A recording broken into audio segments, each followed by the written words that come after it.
Assalamu alaikum. N'hésite pas à liker cette vidéo et de vous abonner pour aider cette chaîne à partager la voie de la vérité. Merci. Yonent bi sallallahu alayhi wa alihi wa sallam dafa am guddi goo xam ne ca Makka dafa nekk ca këram di jàng alquranul karim.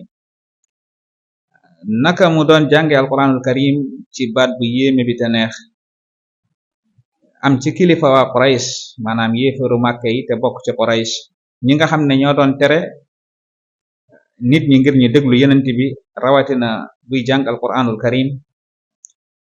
ca guddi googu ñetti kilifa yi di Aba Jahl ibn Hisam ak Abu Sufyan ibn Harb ak Axnas ibn Surayq, ñoom ñetti ñi ñu daal di sàcc ku nekk daal di dem ci benn pegg ci néegu yonent bi daal di fay lakkatu yaakaar ne kenn gisu la, toog fa di déglu yonent bi alayhi salaatu wasalaam alquran bi muy jàng.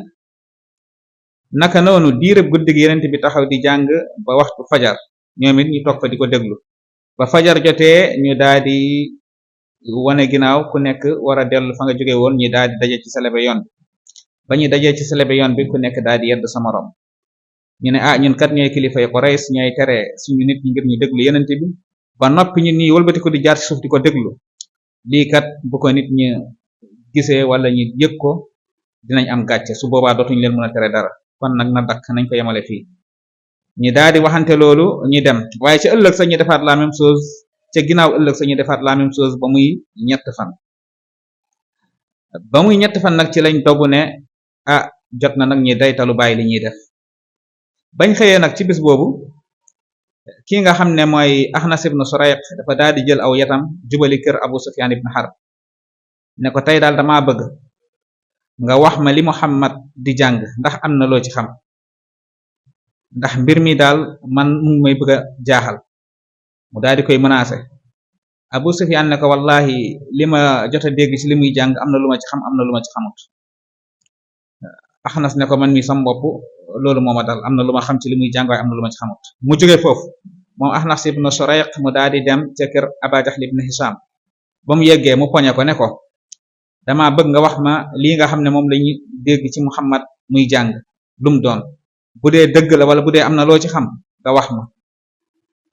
Aba Jahl ibn Hisam ne ko mbir mi daal li ma la ci mën a wax daal mooy Muhammad mi dara taxul ma noonoo ko lu dul yow xam nga ni ñun ak waa giiru Banu Abdu Manaf yàgg nañ xëccoo ci ay mbir, lépp luñ def ñu def ko, maanaam suñuy nawle lañ, dafa am wujjante gu dox seen diggante. nee na lépp lu waa Banu Abdu Manaf, ndax moom Aba Jahl ci Banu Maxtum la bokk, lépp lu waa Bani Abdu Manaf def nañ ko. naka la ñuy xëyee benn bis rek ñu ne am nañ ab yenant, ab gone si ñoom di xëy di woote woo yenant ne yàllaa ko yónni. naka lañ leen dabee ci loolu?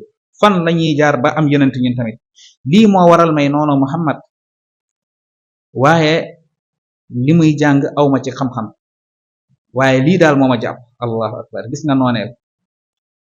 ndeysaan Axnas ibn Surayq daal di koy won ginnaaw dem. danga ci déggee ni yéeféeru Màkka yi xamoon nañ yenent bi lim nekk mooy dëgg, waaye nag nooneel ak kujjante moo lekk seen xol yi ba tax ñu doon noonoo yenent bi. lii moo sabab yàlla wàccee ci ñoom ayat yu bari ci xew-xew bi, ba ci aaya bu mel ni nahnu a'lam bima yastami'una bihi iz yastami'una ilayka wa iz hum najwa iz yaqulu zalimuna in tattabi'una illa rajulan masura. kon danga ci déggee ni waa Màkka xamoon nañ li yenent bi nekk mooy dëgg, waaye seen nooneel ak mbañeel ak keñaan ak kujjante moo dox seen diggante ak dëgg ba yàlla tàbbal ci ñoom ab kéefër, ba loolu bàyyiwu leen moo leen tàbbal sawara naari jahannam. yàlla nañ ci yàlla musal. nii la yenent bi neexee woon baat, nii la ay kàddoom daan duggee ci xolu nit, ak loo ko bañ boo déggee li muy wax wala li muy jàng day dugg sa xol bi. sallallahu alayhi wa alihi wa sallam. wasalaamu alaykum wa rahmatullah.